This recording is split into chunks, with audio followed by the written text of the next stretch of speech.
Today, we're going to talk about the ADHD of it all. I haven't quite decided how much of this I'm going to share because there is a point where it's no longer just being a chronic oversharer, it's too much information. So, my plan is just to go in and just kind of ramble about this and we'll kind of see where it goes. So, this one may be messier than usual, but I'm all about being truthful here and not being perfect. So I think, especially giving the subject matter, that it's important to be as authentic as possible without being completely unhinged. So I will start with my story.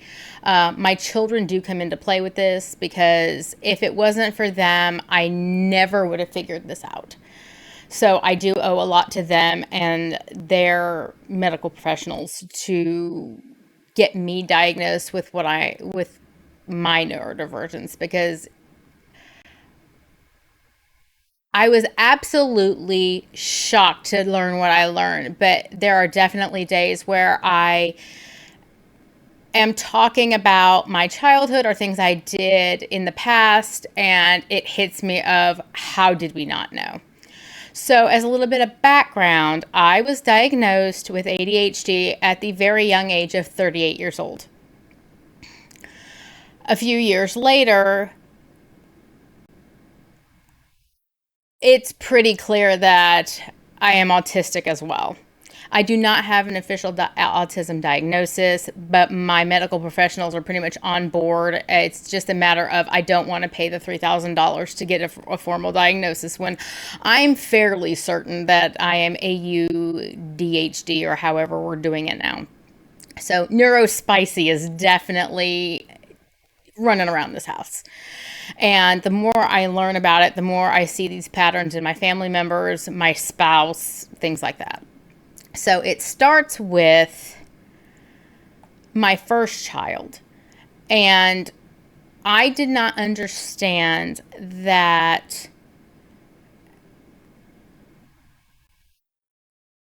these same mechanisms, I guess, in the brain that are responsible for things like dyslexia, dysgraphia, and things like that are very much related to autism, ADHD, and things like that.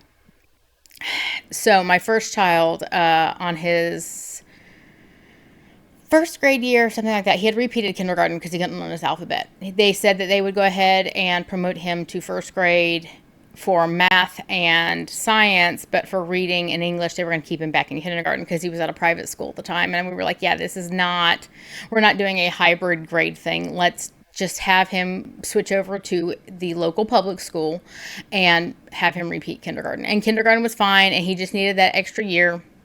And so he goes to first grade, and he had an excellent teacher. She is still one of my favorites. She ended up having him for first grade and fifth grade, and now my youngest has her for math and science, and I could not be more happy about my kids having her again. She is the reason my kids have the support they have, because if it had not been for her identifying that my oldest was dyslexic and dysgraphic, I'm not sure we would have entirely gone down this road.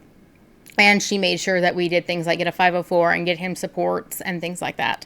So if it wasn't for her basically holding my hand, I'm not sure I would be the advocate for my kids that I am today, because I honestly did not know what I was doing with my first kid. And I know there's a lot of parents that have that problem, and I might be really good at advocating for my kids now, but if it had not been for that push from her, I don't know that I would have gotten as good at it as I am now. So, first child, ADHD, does not have official ADHD and does not have any formal diagnoses or diagnoses. Besides the dyslexia and dysgraphia, he does have diagnoses for those. As he has gotten older, I am definitely seeing some ADHD tendencies. But to be fair, there are some overlaps between some of the personality traits or quirks or whatever between dyslexia and ADHD. So it really could go either way. He's not particularly interested in getting a formal diagnosis, so we have not pursued that. If he would like to in the future, we can definitely do that. My middle kid, when he was younger, was a lot. And I say that with all the love in my heart because this child is me left, right, and sideways. So I feel him on a spiritual level. But there was a point when he was about to turn 3 that if he didn't go to pre-K for a few hours a day, I don't know what would have happened because I needed a break and my marriage was suffering and a few other things. And it was he was so wildly different than my first kid that I didn't know what to do with him. A mom's morning out program did me a solid and let him come in for the last 2 months of the school year for 4 hours a day and let him get some outside socialization and a little more structure than he was getting with me at home, so that I could get a break. And that was amazing for me. After that school year was over, things kept escalating, and I didn't understand why I couldn't effectively parent him where I was failing him. And so we started talking to different psychologists and his pediatrician and a few other things. And to make a very long story short, he ended up getting diagnosed with ADHD, and it's not a scale, but he has a little bit of oppositional defiant disorder. And that he also was right there on the bubble for having autism, but due to his young age, they couldn't be sure. And that we could bring him back in a few years and get him retested. At that time, it was so expensive to do the testing again that we were like, you know what, we're going to take this ADHD diagnosis and just go with it. And we got him the medical professionals that he needed, and we had lots of discussions about him being medicated and things like that. And after many, many years, we kind of got it under control within about a year or so. So it wasn't a big deal. But everything's trial and error. ADHD meds are not a one-size-fits-all. I think we really have him in a really good spot. He's fairly well adjusted. I mean, he's still a teenager. And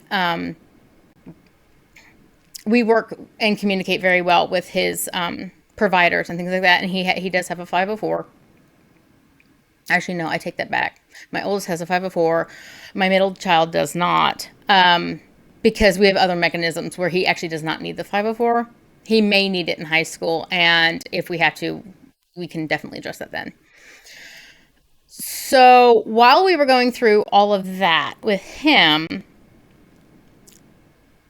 I ended up having my third child. And this one was different than the other two. I mean, because he's an individual, and that's how kids roll.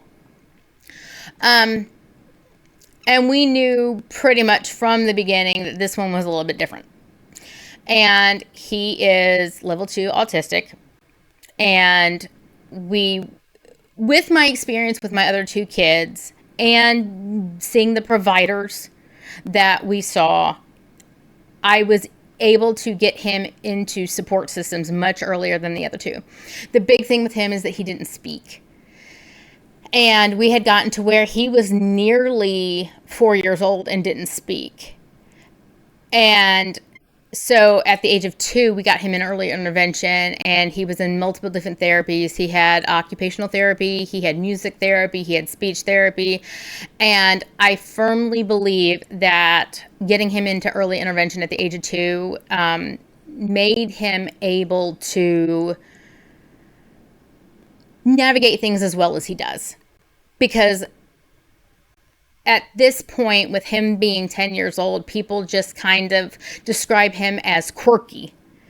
And when they find out, they're like, oh, I had no idea. And I'm like, really? Because, I mean, I don't know if it's because I know what to look for, or the fact that I have, navigated all this with him, that it's very apparent to me. But then again, I'm his mom, so you never know. And I'm not here to minimize anybody's beliefs or argue with their beliefs. I mean, this is just our experience, and I think it's important to talk about. And your experience may be different than my experience, and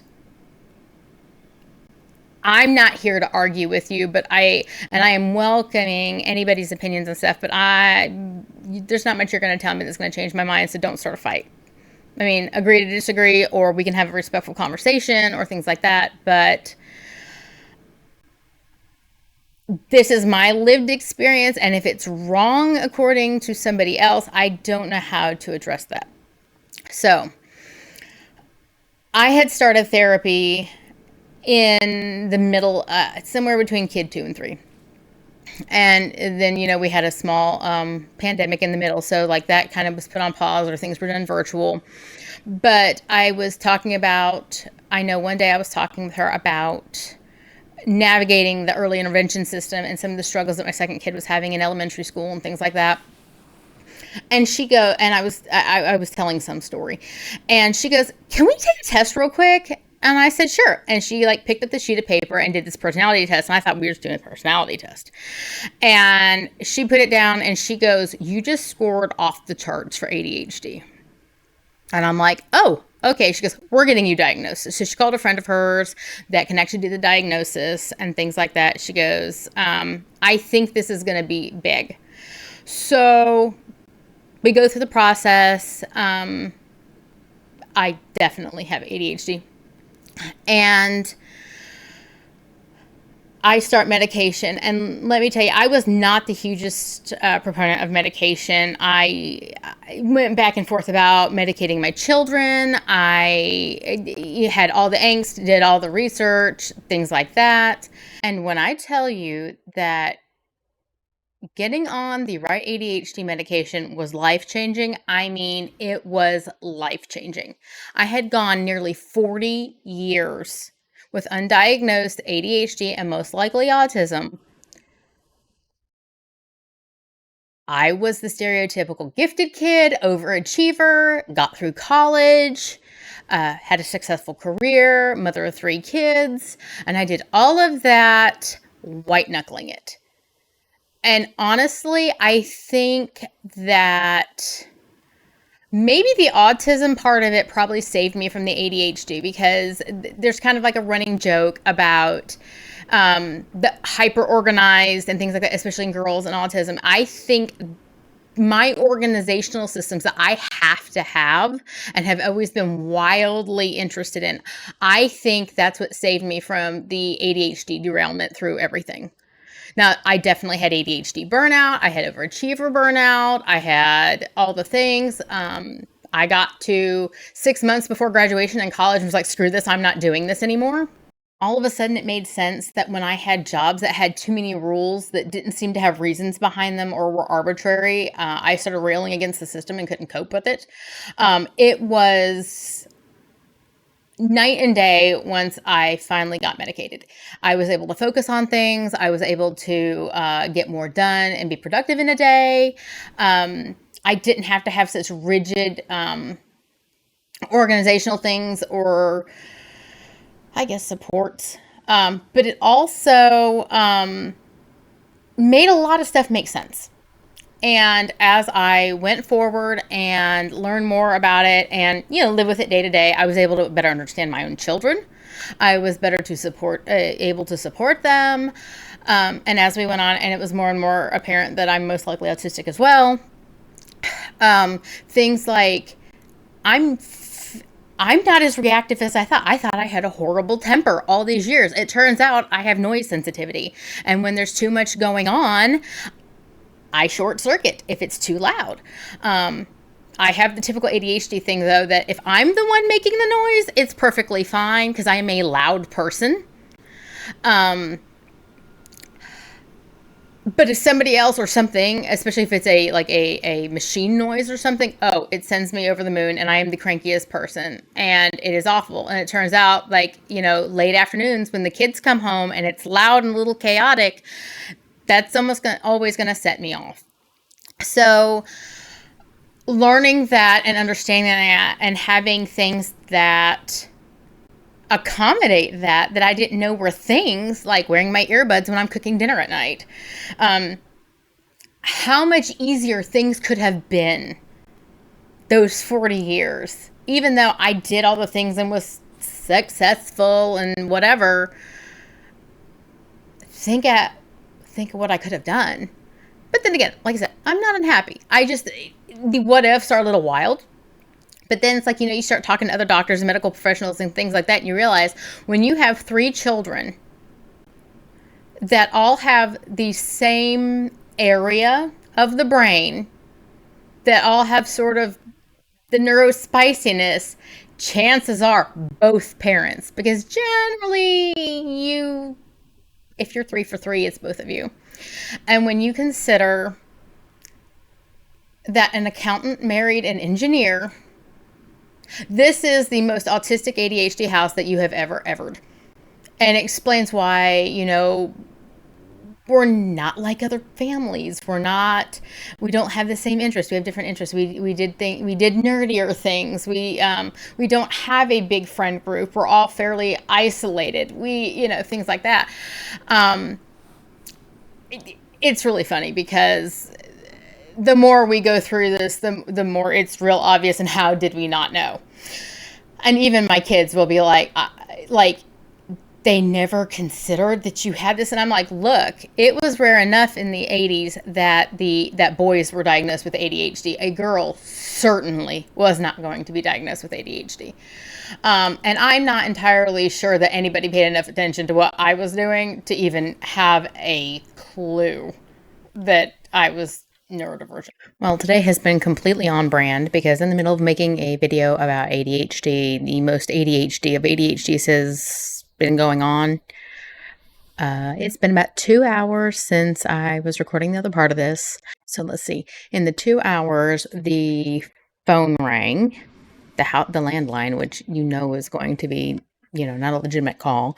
We had our cat Hobbs. He's orange. He did not have the brain cell today, but he was adamant that he needed to be on my desk, in my face, and getting attention. And it would not wait, could not wait, and he was almost a little violent about it. So I had to stop filming for that. And then I got hungry, and then my husband came home. And then EDB started streaming, so I had to stop and watch that while I ate. And then I spilled my lunch on my shirt, had to clean that up.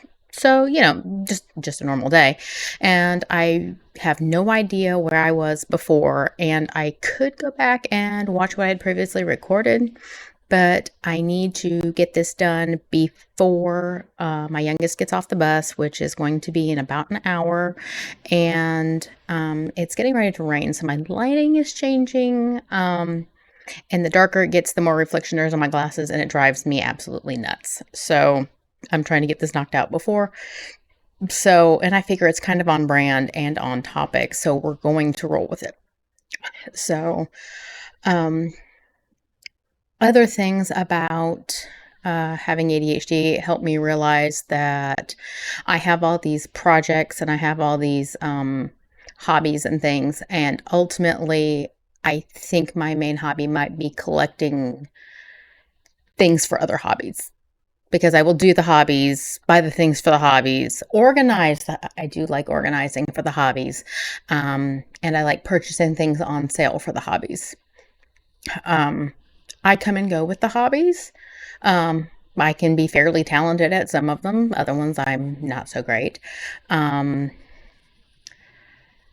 yeah, I think the real hobby here is collecting the things for the hobbies.